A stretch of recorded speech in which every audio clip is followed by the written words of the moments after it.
আজকে সকালে আমরা ঠিক করেছি যে আজকে আমরা বিফ স্টেক করব।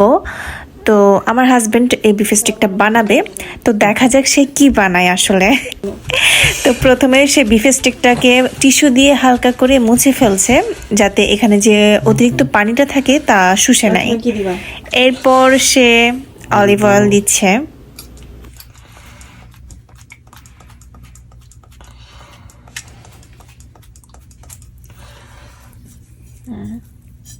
দুপাশে দিতে হবে না? আর তো এক পাশে দিইনি।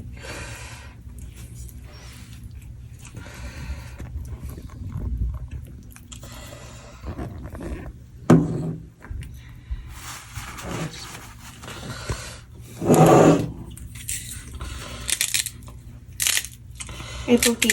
সল্ট একসাথে দুপাশে দিয়ে দাও, বারবার করে দিবা।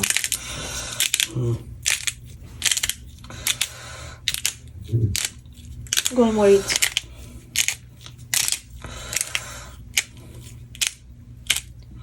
ওই যে ওটা নো, ওটা দিয়ে দুপাশ উল্টে দাও, হাত দিয়ে দাও।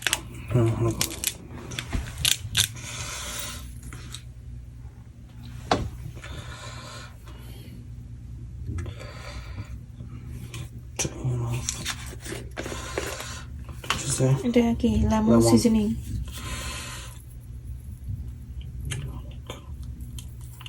তুমি বারবার করে উল্টাবা? একসাথে উল্টা দাও। হ্যাঁ, সব তাহলে সব খুলে রাখো ঢাকনা। আচ্ছা, মাঝখানে একটু ছিদ্র করতে হবে না?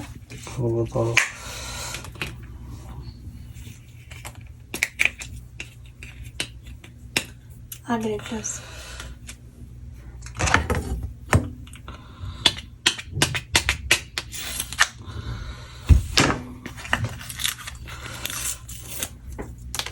এই ঢাকনা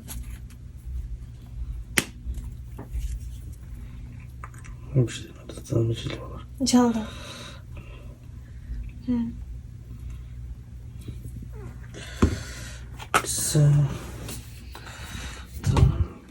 সিজনিং। এটা কোনটা? পাপরিকা? না, এটা কোনটা দিছো? সিজনিং। কিসের? আমার পার্সেল না, ওটা দেওয়া লাগবে না। রসুনটা দিছো? গার্লিক এখন তো পরে দিয়ে করার সময়। কখন? সোনার বাটার ইয়ে করতে হয়।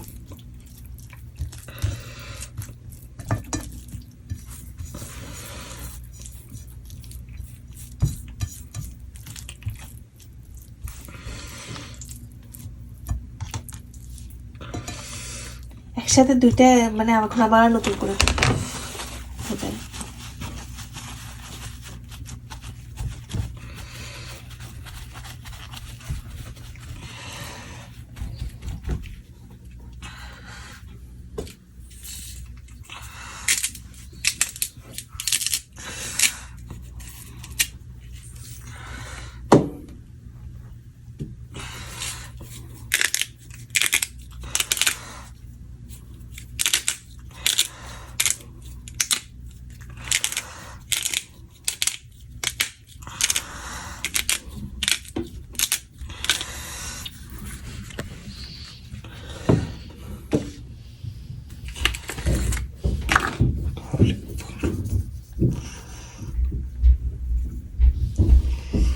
মজা না হলে দেখবো।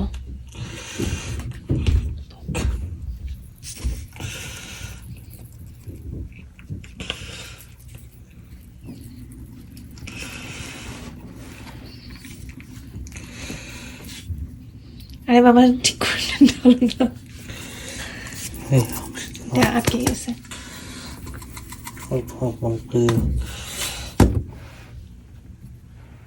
আমি হলে এটা 5 মিনিটে করে ফেলতাম, তোমার করতে এতক্ষণ লাগতেছে। হ্যাঁ,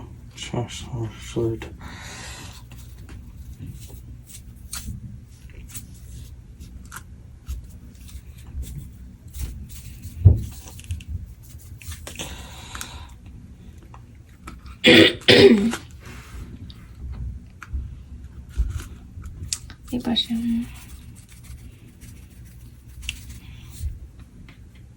কি তেল দিছি না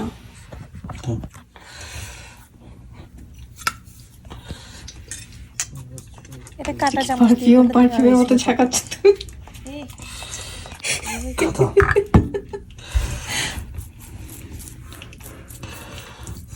এই কাটা চামচ দিয়ে এটাকে ইয়া করে দাও ভালো করে।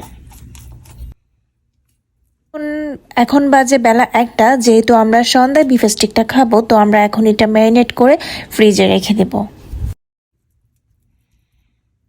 তো আমি ফ্রিজে ম্যারিনেট করার জন্য রেখে দিয়েছিলাম বিফ স্টিকটা। তো এখন আমি এটা এয়ার ফ্রায়ারে দিয়ে দেব। সো দেখতেই পাচ্ছেন বর্তমানে বিফ স্টিকটার অবস্থা। তো এখন আমি 8 মিনিটের জন্য এক পাশ এয়ার ফ্রায়ারে দিয়ে দেব। এরপর আমি তার অপর পাশ আরো 8 মিনিটের জন্য দিয়ে দেব। সো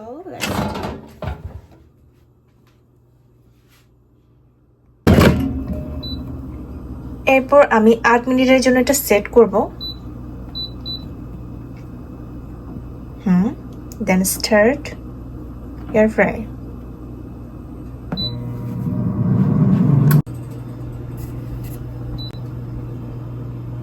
আবার 8 মিনিটের জন্য সেট করে দিচ্ছি।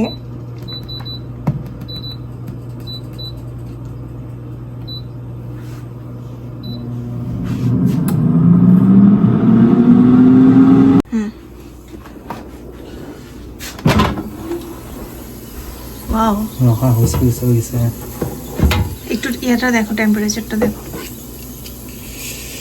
টেম্পারেচারটা হয়ে অনেক বেশি হয়েছে, দেখলে বুঝা যায়।